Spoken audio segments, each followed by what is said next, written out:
What's up, everybody? Kinetic here, and welcome to another Guild Wars 2 Profession Build Spotlight. At last, I bring you to the Mesmer. Well, not really at last. I still have to bring you guys a video from the Necromancer, but it's been a long time coming, I think, this Mesmer build. And I'll be honest, this is not going to be an amazing gameplay showing. This is from a couple hours effort of getting to know what the Mesmer does, how to play it, and stuff like that.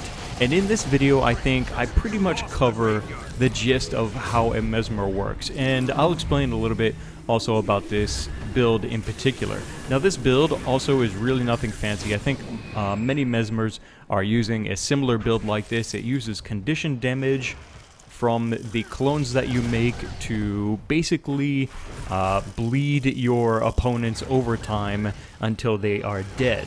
And I find that this is a really well-balanced build, and in fact it was so balanced that for the first time in all of my Guild Wars 2 structured PvP videos until now, I've had to alter every single build that I find in some way, shape, or form to make it a little bit better, I think.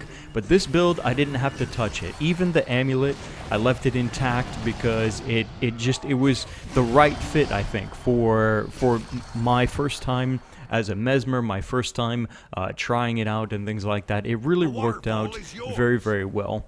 And it's an interesting combination. You're using the Great Sword in one set and a sword and pistol in the other. You'll see me starting off here with the sword and pistol, and I use the number 5 for a stun, and number 3 and 4 bring out some clones that are useful. And then I switch over to the Great Sword after that.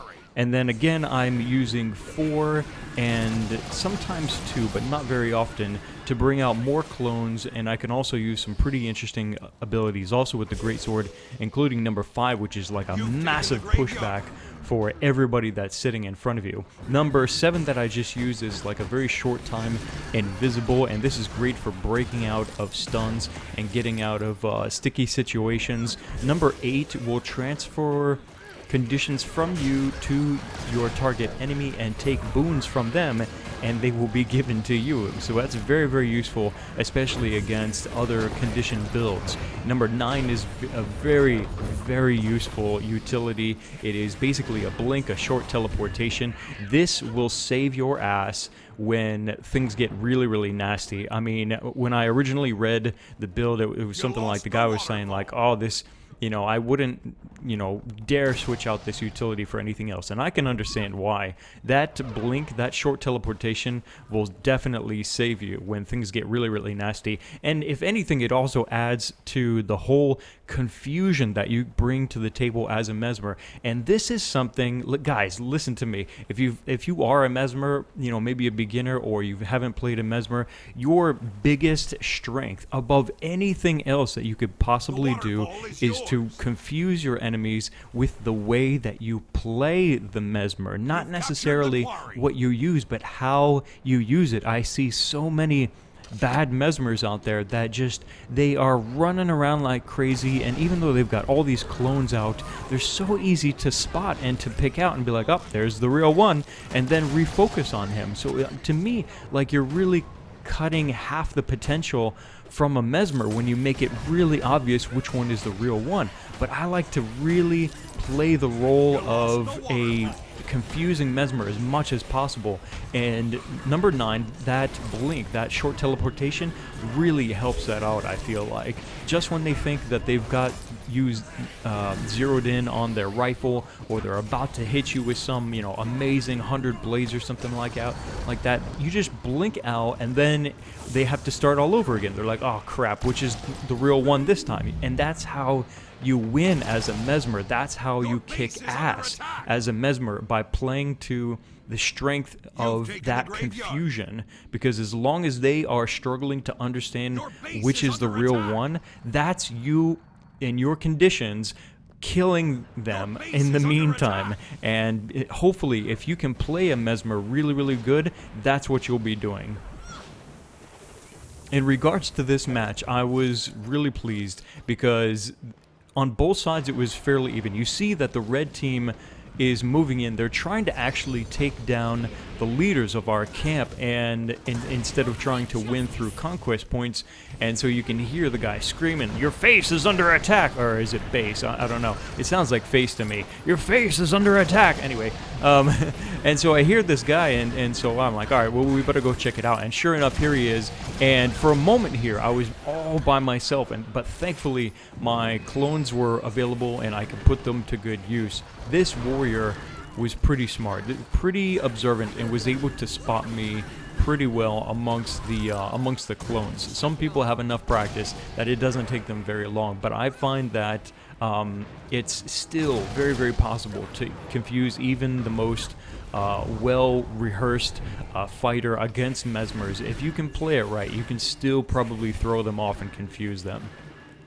You can see, though, that by Red Team coming in and trying, they really tried to go all out and go for our base. That really screwed them over in the points, and now they're sitting at 150, and we've just been racking them up at now 421, and it's almost GG. They would have to pull an amazing comeback from this point.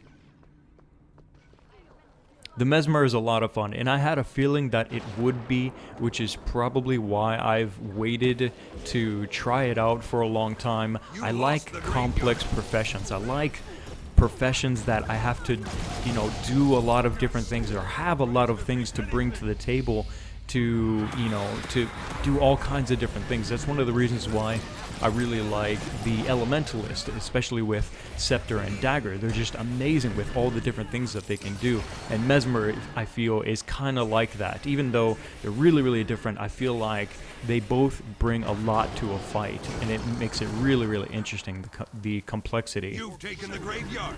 And so far, from everybody that I've fought, I never really felt like in a 1v1 situation that I would really lose. If I was on top of it, if I understand the skills that I'm working with, and probably, you know, of course, understand who I'm facing against and what they are probably going to do, I never really felt like I could be beaten, really, with this build. And one other thing I would like to mention before the clock runs out here is that I was talking about earlier about how this build is really, really, really well balanced, and it didn't feel like it really needed anything to change, especially for beginner Mesmers.